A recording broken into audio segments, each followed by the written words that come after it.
Esse é o encontro 66 do dia 26 de agosto de 2018.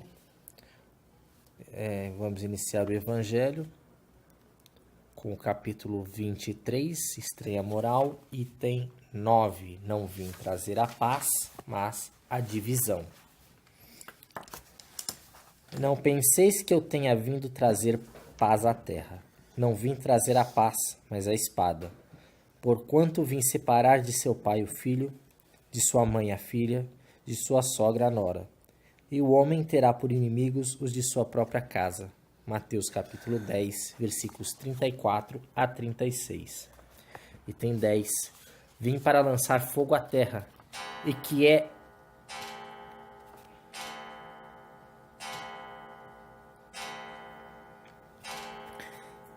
o que desejo, senão que ele se acenda? Tenho de ser batizado com o batismo, e quanto me sinto desejoso de que ele se cumpra. Julgais que eu tenho vindo trazer paz à terra? Não, eu vos afirmo. Ao contrário, vim trazer a divisão. Pois doravante, se acharem numa casa 5 pessoas, estarão elas divididas umas contra as outras, 3 contra 2 e 2 contra 3.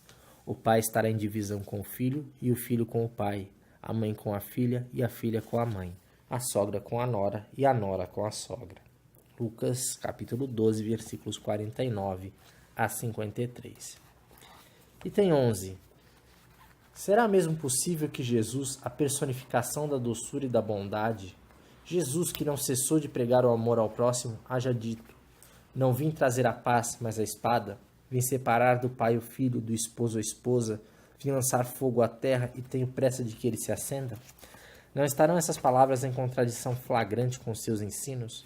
Não haverá blasfêmia em lhe atribuírem a linguagem de um conquistador sanguinário e devastador? Não há blasfêmia, nem contradição nessas palavras, pois foi mesmo ele quem as pronunciou, e elas dão testemunho da sua alta sabedoria.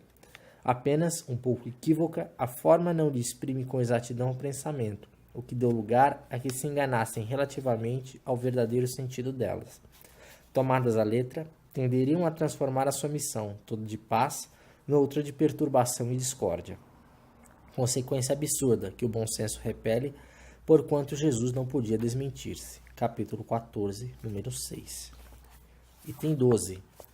Toda ideia nova forçosamente encontra oposição e nenhuma há que se implante sem lutas. Ora, nesses casos, a resistência é sempre proporcional à importância dos resultados previstos, porque, quanto maior ela é, tanto mais numerosos são os interesses que fere.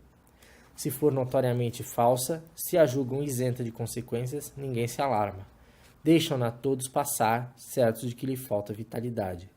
Se, porém, é verdadeira, se assenta em sólida base, se lhe prevê em futuro, um secreto pressentimento adverte os seus antagonistas de que constitui um perigo para eles e para a ordem de coisas em cuja manutenção se empenham.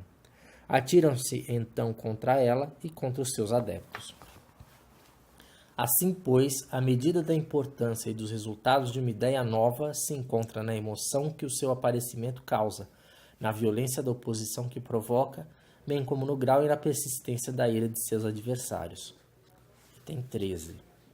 Jesus vinha proclamar uma doutrina que solaparia pela base os abusos de que viviam os fariseus, os escribas e os sacerdotes do seu tempo. Imolaram-no, portanto, certos de que, matando o homem, matariam a ideia. Esta, porém, sobreviveu, porque era verdadeira.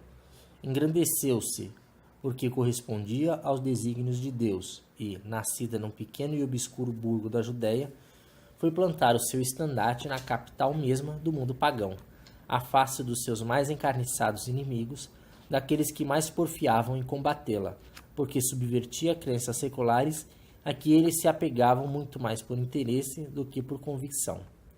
Lutas das mais terríveis esperavam aí pelos seus apóstolos. Foram inumeráveis as vítimas. A ideia, no entanto, avolumou-se sempre e triunfou, porque, como verdade, sobrelevava as que a precederam. Item 14. É de notar-se que o cristianismo surgiu quando o paganismo já entrara em declínio e se debatia contra as luzes da razão. Ainda era praticado pro forma. A crença, porém, desaparecera. Apenas o interesse pessoal sustentava. Ora, é tenaz o interesse. Jamais cede à evidência. Irrita-se tanto mais quanto mais peremptórios e demonstrativos de seu erro são os argumentos que se lhe opõem. Sabe ele muito bem que está errado, mas isso não o abala, porquanto a verdadeira fé não lhe está na alma. O que mais teme é a luz, que dá vista aos cegos. É-lhe proveitoso o erro, ele se lhe agarra e o defende. Sócrates também não ensinara uma doutrina até certo ponto análoga à do Cristo? Por que não prevaleceu naquela época sua doutrina no seio de um dos povos mais inteligentes da terra? É que ainda não chegara o tempo. Ele semeou numa terra não lavrada. O paganismo ainda se não achava gasto. O Cristo recebeu em propício tempo a sua missão. Muito faltava, é certo, para que todos os homens da sua época estivessem à altura das ideias cristãs, mas havia entre eles uma aptidão mais geral para as assimilar, pois que já se começava a sentir o vazio que as crenças vulgares deixavam na alma.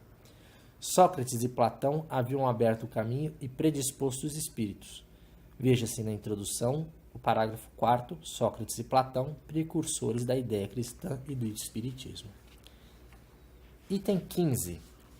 Infelizmente, os adeptos da nova doutrina não se entenderam quanto à interpretação das palavras do mestre, veladas, as mais das vezes, pela alegoria e pelas figuras da linguagem. Daí o nascerem, sem demora, numerosas seitas, pretendendo todas possuir exclusivamente a verdade e o não bastarem 18 séculos para pô-las de acordo. Olvidando o mais importante dos preceitos divinos, o que Jesus colocou por pedra angular do seu edifício e como condição expressa da salvação, a caridade, a fraternidade e o amor do próximo, aquelas seitas lançaram anátema umas sobre as outras. E umas contra as outras se atiraram, as mais fortes esmagando as mais fracas, afogando-as em sangue, aniquilando-as nas torturas e nas chamas das fogueiras. Vencedores do paganismo, os cristãos, de perseguidos que eram, fizeram-se perseguidores. A ferro e fogo foi que se puseram a plantar a cruz do Cordeiro sem mácula nos dois mundos. É fato constante que as guerras de religião foram as mais cruéis, mais vítimas causaram do que as guerras políticas. Em nenhumas outras se praticaram tantos atos de atrocidade e de barbárie. Cabe a culpa à doutrina do Cristo? Não, de certo que ela formalmente condena toda a violência. Disse ele alguma vez a seus discípulos: Ide, matai, massacrai, queimai os que não crerem como vós? Não, o que ao contrário lhes disse foi: todos os homens são irmãos e Deus é soberanamente misericordioso. Amai o vosso próximo, amai os vossos inimigos. Fazei o bem aos que vos persigam. Disse-lhes outro sim: quem matar com a espada, pela espada perecerá. A responsabilidade, portanto, não pertence à doutrina de Jesus, mas aos que a interpretaram falsamente e a transformaram em instrumento próprio a lhe satisfazer as paixões. Pertence aos que desprezaram estas palavras: meu reino não é deste mundo. Em sua profunda sabedoria, ele tinha a previdência do que aconteceria. Mas essas coisas eram inevitáveis, porque inerentes à inferioridade da natureza humana, que não podia transformar-se repentinamente. Cumpria que o cristianismo passasse por essa longa e cruel prova de 18 séculos, para mostrar toda a sua força, visto que, malgrado a todo o mal cometido em seu nome, ele saiu dela puro. Jamais esteve em causa. As invectivas sempre recaíram sobre os que dele abusaram. A cada ato de intolerância sempre se disse: se o cristianismo fosse mais bem compreendido e mais bem praticado, isso não se daria. Item 16. Quando Jesus declara: não creais que eu tenha vindo trazer a paz, mas sim a divisão, seu pensamento era este: não creais que a minha doutrina se estabeleça pacificamente. Ela trará lutas sangrentas, tendo por pretexto o meu nome, porque os homens não me terão compreendido, ou não me terão querido compreender. Os irmãos, separados pelas suas respectivas crenças, desembainharão a espada um contra o outro, e a divisão reinará no seio de uma mesma família, cujos membros não partilhem da mesma crença. Fogo à terra para expungi-la dos erros e dos preconceitos, do mesmo modo que se põe fogo a um campo para destruir nele as ervas más, E tenho pressa de que o fogo se acenda para que a depuração seja mais rápida, visto que do conflito sairá triunfante a verdade. A guerra sucederá à paz, ao ódio dos partidos, à fraternidade universal. Às trevas do fanatismo, à luz da fé esclarecida. Então, quando o campo estiver preparado, eu vos enviarei o Consolador, o Espírito de verdade, que virá restabelecer todas as coisas, isto é, que, dando a conhecer o sentido verdadeiro das minhas palavras, que os homens mais esclarecidos poderão, enfim, compreender, por a termo a luta fratricida que desune os filhos do mesmo Deus. Cansados, afinal, de um combate sem resultado, que consigo traz unicamente a desolação e a perturbação até ao seio das famílias, reconhecerão os homens que estão onde estão seus verdadeiros interesses, com relação a este mundo e ao outro. Verão de que lado estão os amigos e os inimigos da tranquilidade deles. Todos, então, se porão sobre a mesma bandeira, a da caridade, e as coisas serão restabelecidas na terra, de acordo com a verdade e os princípios que vos tenho ensinado. 17. O Espiritismo vem realizar, na época prevista, as promessas do Cristo. Entretanto, não o pode fazer sem destruir os abusos. Como Jesus, ele topa com o orgulho, o egoísmo, a ambição, a cupidez, fanatismo cego, os quais, levados às suas últimas trincheiras, tentam barrar-lhe o caminho e lhe suscitam entraves e perseguições. Também ele, portanto, tem de combater, mas o tempo das lutas e das perseguições sanguinolentas passou. São todas de ordem moral as que terá que sofrer, e próximo lhe se está o termo. As primeiras duraram séculos, estas durarão apenas alguns anos, porque a luz, em vez de partir de um único foco, irrompe de todos os pontos do globo, e abrirá mais de pronto os olhos aos cegos. Item 18. Essas palavras de Jesus devem, pois, entender-se com referência às cóleras que a sua doutrina provocaria, aos conflitos momentâneos a que ia dar causa, às lutas que teria de sustentar antes de se firmar, como aconteceu aos hebreus antes de entrarem na terra prometida, e não como decorrente de um desígnio premeditado de sua parte de semear a desordem e a confusão. O mal viria dos homens e não dele, que era como o médico que se apresenta para curar, mas cujos remédios provocam uma crise salutar, atacando os maus humores do doente. Esse trecho longo, que volta a falar de Cristo trazendo a espada, não trazendo a paz, né? Trazendo a divisão, lembra a ideia de que Jesus trazia uma ideia nova, né?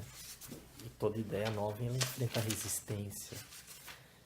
As pessoas estão adaptadas, estão acostumadas a um jeito de ser, e as ideias pregam uma reforma íntima que não são todos que vão aceitar no primeiro momento. Mais do que isso, não são todos que vão conseguir fazer. Nós estamos aí há 2000 anos tentando fazer essa reforma íntima, e ainda com dificuldades, ainda com um tempo devagar, de aprendizado, de exercício, de sofrimento. E dentre esses sofrimentos ele teria a oposição direta das próprias pessoas, de umas contra as outras, das pessoas contra elas próprias na sua resistência à mudança. E é nesse sentido que as palavras de Jesus de falar da divisão, que vem trazer, não vem trazer a paz, né, mas a divisão entre os familiares, que isso, o sentido que eu entendo disso. E mesmo as ideias, a forma de interpretar ao longo do tempo gerou diferentes divisões, diferentes lutas, diferentes agressões, portanto, de uma ideia do que seria uma verdade do que Jesus disse há 2000 anos, e que muita gente não tem isso como um esclarecimento, ainda tem diferentes interpretações. Essas interpretações agregam pessoas que muitas vezes se tratam como inimigas, né, diferente do que Jesus pregava de amar a todos, amar ao próximo, não amar aos grupos.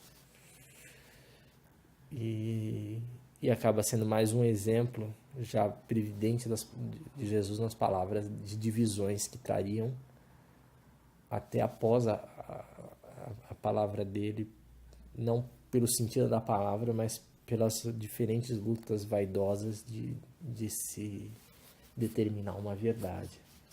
São diversas as divisões possíveis e que realmente aconteceram ao longo do tempo, e todas elas previstas já no momento da mensagem da Boa Nova. Acho que essa é a mensagem do Evangelho. Eu acho que quando ele fala a família, o pai contra o filho abandona contra a sogra e tal, eu acho que o conceito aí é maior, é a humanidade mesmo, né? A família acho que é uma forma de expressão, mas eu acho que é a humanidade que é o que a gente viu e é o que a gente vê, né? Então eu acho que ele está se referindo a um todo maior, assim, a humanidade como um todo. E outra coisa que eu acho importante nessa passagem também é quando ele fala que ele virá o Consolador prometido, né? E esse Consolador nada mais é do que o próprio conhecimento, né? O conhecimento da doutrina como um todo, que é o norte, né? Que é a luz no fim do túnel, né? Eu acho que é isso. Que veio numa hora em que a humanidade estava preparada para receber, porque quando ele veio no mundo, a humanidade não estava preparada para receber as suas mensagens, o que ele pretendia ensinar ao homem, a maneira de agir, a maneira de se conduzir, a maneira de respeitar o próximo, a maneira de amar o próximo. Que a gente agora está conseguindo, não assim muito, mas melhorou um pouquinho. Já demos algum passo. Já é alguma coisa, já se deu um passo para frente para se conseguir alguma coisa. E como ele diz aqui que levou 18 séculos, e agora a coisa já se passou, mas a pior fase já foi vencida. E que daqui para frente o tempo vai ser um pouco menor para se conseguir uma coisa melhor. E eu acho que o Consolador é uma dessas coisas, que vai levar a diminuição desse tempo para que a humanidade chegue a uma condição melhor, uma condição de se relacionar melhor um com o outro e progredir no sentido do amor e da caridade. Da outra vez, o Evangelho falou sobre a formação das famílias, né? E hoje falou da formação da sociedade. Quando vem uma pessoa ou vem duas que provocam discórdia ou não, mas tem sempre aquele que põe o pano quente, que tenta resolver tudo, né? Do macro e do micro social que foi falado, né? Eu acho que é isso.